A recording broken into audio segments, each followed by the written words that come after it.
Salut à tous, ici Purple Sensei. Aujourd'hui on se retrouve pour une nouvelle vidéo sur l'univers de Game of Thrones suite à la diffusion de l'avant-dernier épisode de cette saison. Alors pas de suspense, moi j'ai vraiment adoré cet épisode.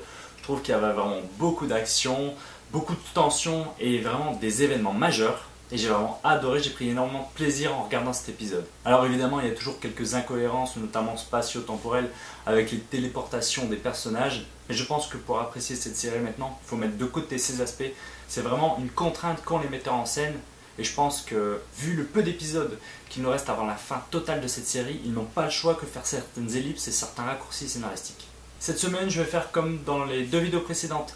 C'est-à-dire que je vais développer 5 points qui me paraissent importants dans l'épisode et dans le trailer pour l'épisode 7 et je vais essayer de m'appuyer dessus pour vous présenter un maximum de prédictions et de théories pour l'épisode suivant et la fin de cette série.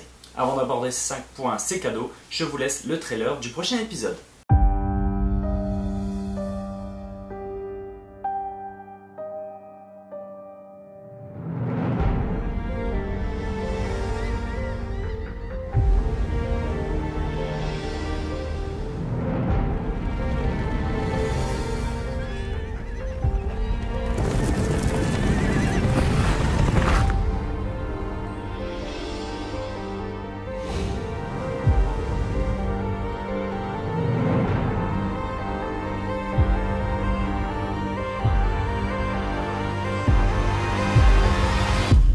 There is only one war that matters, and it is here.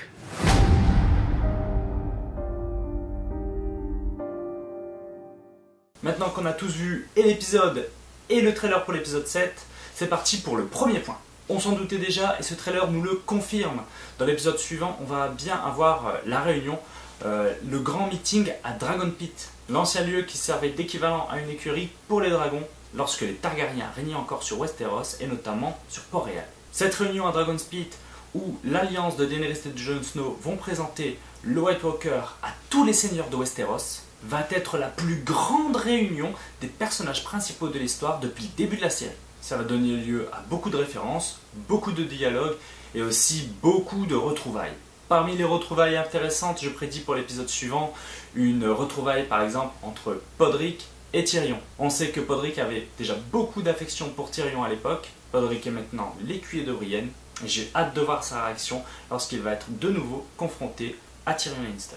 Autre rencontre attendue, évidemment la rencontre entre The Hound le chien et celle qu'il avait battue précédemment, Brienne. La façon dont a le limier de parler de Brienne nous montre qu'à mon avis, il ne lui tient pas à rigueur de cet affrontement et il ne devrait pas avoir particulièrement de remue-ménage entre les deux personnages. En parlant du limier justement, une autre personne qui risque de rencontrer, c'est bel et bien le garde du corps de la reine, son frère La Montagne. Ces deux-là ont des comptes à régler et j'ai vraiment hâte de voir un affrontement entre ces deux colosses. Mais si vous voulez mon avis, moi je pense que cet affrontement, s'il a lieu, il aura lieu plutôt en saison 8 et pas pour le final de la saison 7.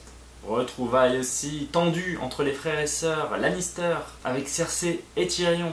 Tyrion étant la main de Daenerys, il sera forcément présent lors de cette réunion et va se retrouver confronté à celle qui le déteste, c'est-à-dire Cersei.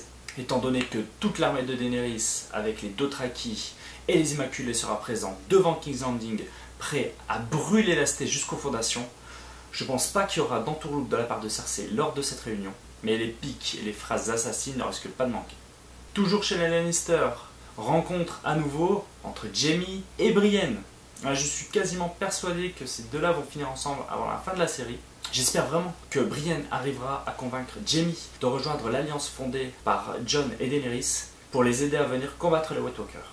Enfin, j'aimerais vraiment voir dans ce dernier épisode une prise de conscience un peu plus réelle de Jaime et qu'il quitte enfin le camp de Cersei. Jaime, on l'a vu tout au long de la série, c'est quelqu'un d'honorable, quelqu'un de brave et je pense qu'il est hors de question pour lui de trahir ceux qui vont partir en guerre pour protéger le monde.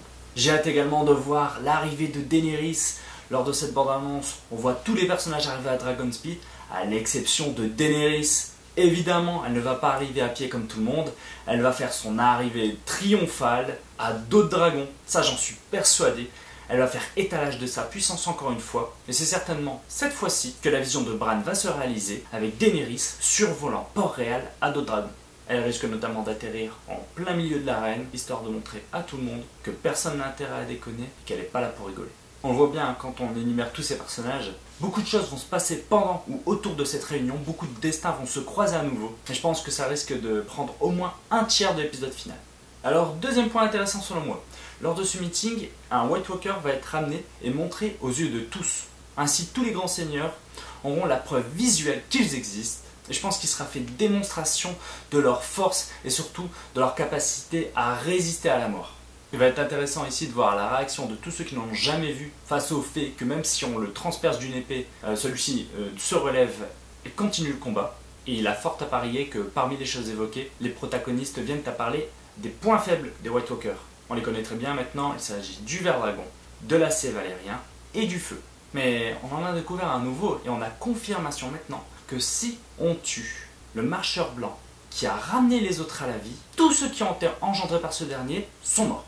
C'est une information lourde de conséquences. Elle signifie, grosso modo, qu'au lieu d'affronter directement toute l'armée des White, il suffirait de venir à bout du roi de la nuit pour que toute son armée soit anéantie. Bien sûr, il suffirait, c'est plus facile à dire qu'à faire. On a eu une démonstration lors de l'épisode 6 de sa véritable puissance. On l'a vu notamment lancer un javelot à une vitesse folle et être capable de détruire un dragon en un seul jet. Cependant, je pense que ce sera de cette manière qu'il faudra procéder afin d'avoir le minimum de pertes lors de l'affrontement entre les vivants et les morts. Retournons à Winterfell désormais pour aborder mon troisième point et ma troisième prédiction. Lors de cet épisode, on a vu que Littlefinger a réussi son coup. Il a réussi à monter les deux sorts réellement l'une contre l'autre. Mais ce qu'on n'a pas encore vu, c'est l'intervention de Bran dans tout ça. Car Bran, grâce à ses pouvoirs, connaît très certainement la vérité. Il a certainement tout vu dans ses visions. J'espère qu'il va tout révéler lors de cet épisode 7 et qu'enfin, pour cette fin de saison, ils vont enfin exécuter Littlefinger. Honnêtement, j'en ai vraiment marre de voir ce personnage, ça fait 3 épisodes que j'attends sa mort. Comme dirait Bilbo, ce personnage est comme un morceau de beurre étalé sur une tartine trop grande et actuellement il ne possède plus aucune faveur. Il est temps pour lui de mourir, s'il vous plaît. Faites-le mourir maintenant, ne le faites pas durer jusqu'à la saison 8. Montrez-nous que les Stark apprennent la vérité et qu'Arya lui plante son épée Needle au milieu du cœur. Moi, c'est vraiment la fin que j'ai envie de voir pour ce personnage. Je ne vais pas m'attarder plus dessus, passons directement au 4e point. Et pour ce 4e point, parlons d'une chose très importante qu'on en a pu découvrir lors de cet épisode. Beric n'est pas le seul à pouvoir enflammer son épée. Thoros a également cette capacité. Je pense d'ailleurs qu'entre les deux personnages, c'est Thoros qui a eu en premier la possibilité d'enflammer son épée et qui l'a ensuite appris à Beric. Et pour moi, ce n'est pas juste un effet visuel, c'est une information capitale pour le dénouement de la série. En effet, si vous connaissez un petit peu la prophétie du prince qui fut promis ou la légende d'Azor Ahai, si ce n'est pas le cas, je vous propose d'aller voir ma vidéo à ce sujet. Je laisserai un lien en fin de vidéo qui vous y amènera directement. Mais pour faire simple, pour réaliser la prophétie du prince qui fut promis, il y a une chose qui manque à l'un de nos héros, c'est une épée légendaire capable de s'embraser. Alors si Thoros en a été capable, si Beric à son tour a la possibilité de le faire, il est très probable qu'il puisse l'enseigner à quelqu'un d'autre, notamment à Jon Snow, ce qui faciliterait grandement la tâche pour accomplir la prophétie. Et vous le verrez lors de ma vidéo explicative, une fois la prophétie accomplie, tous les feux seront au vert pour repousser les White Walkers. Passons maintenant au dernier point, au 5e point, le point le plus gros qui va, à mon avis, clôturer ce dernier épisode de cette saison avec un magnifique cliffhanger dont les scénaristes ont le secret. On a vu lors de cet épisode, un dragon a été abattu par le roi de la nuit. Ce dragon a été ensuite réanimé. Alors vous avez vu ce qu'était capable de réaliser un ours polaire en mode zombie. Alors imaginez ce que pourrait produire un dragon zombie.